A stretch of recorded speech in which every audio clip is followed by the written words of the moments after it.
What is up, guys? And here we go again with another car launch. This time it's the Sauber Alfa Romeo. Now, I kind of briefly mentioned this in the Mercedes one.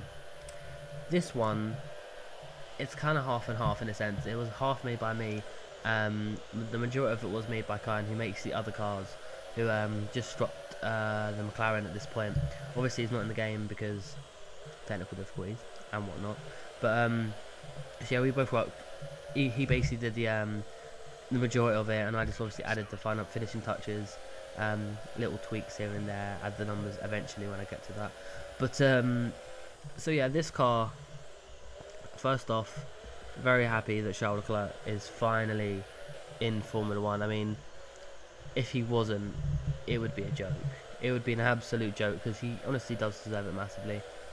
Obviously driving 2 years ago, I believe, it was a 2016,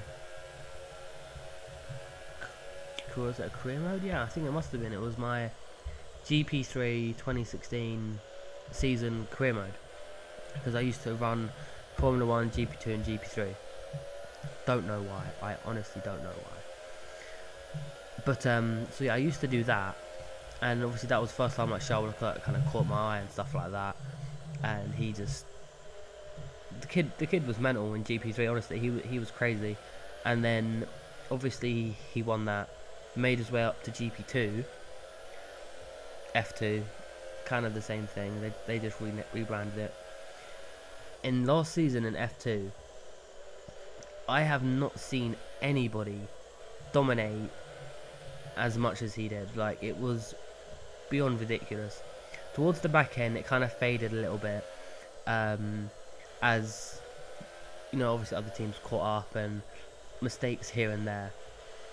But the amount of pole positions he got out of all of them, I haven't got the statistics, but he virtually got every single pole position he could. The only pole positions he didn't get was the last one in Abu Dhabi, I believe, and there was 2 or 3 before that he qualified on pole, but it got taken off of him, so he started from the back, which is unfair.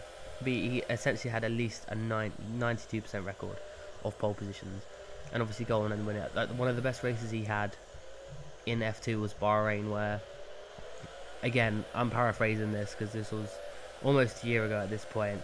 I remember the most important parts, obviously. I want to say it was a sprint race or the feature race, either one.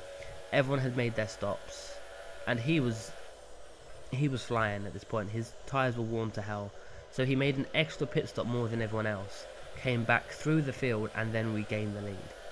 Bearing in mind that they're in the same machinery, so to be able to get that much of a gap, pit, and then go through it again, yes, fresh tyres obviously help, but he has got an unbelievable amount of talent. My only concern is that obviously he's with Sauber Alfa Romeo. I can't see a future where he won't be in Ferrari, but let's just say he doesn't end up getting there for whatever reason, pay driver say for example. If he doesn't end up at Ferrari, it's going to be such a waste, because honestly Charles Leclerc is a phenomenal driver. I hate to say this, but he is in another league compared to like Sirotkin, Pierre Gasly, De Vries, Lando Norris even.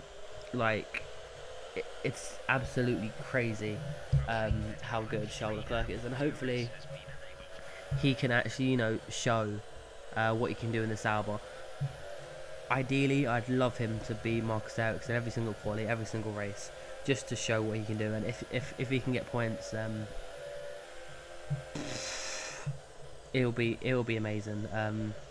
For me personally, it's going to be a very difficult season, because I've got my 3 favourite drivers in any motorsport, all in F1. You've got Kimi, who's obviously been like the long term. Then obviously we've got Pierre driving for Toro Rosso. I'll get to that in another video, because it's not good. But I'll worry about that and talk about that then. But obviously we've got Charles in the Alfa Romeo as well, so it's going to be a very stressful Formula 1 season for me personally. Obviously chances of any of those 3 drivers winning are quite slim.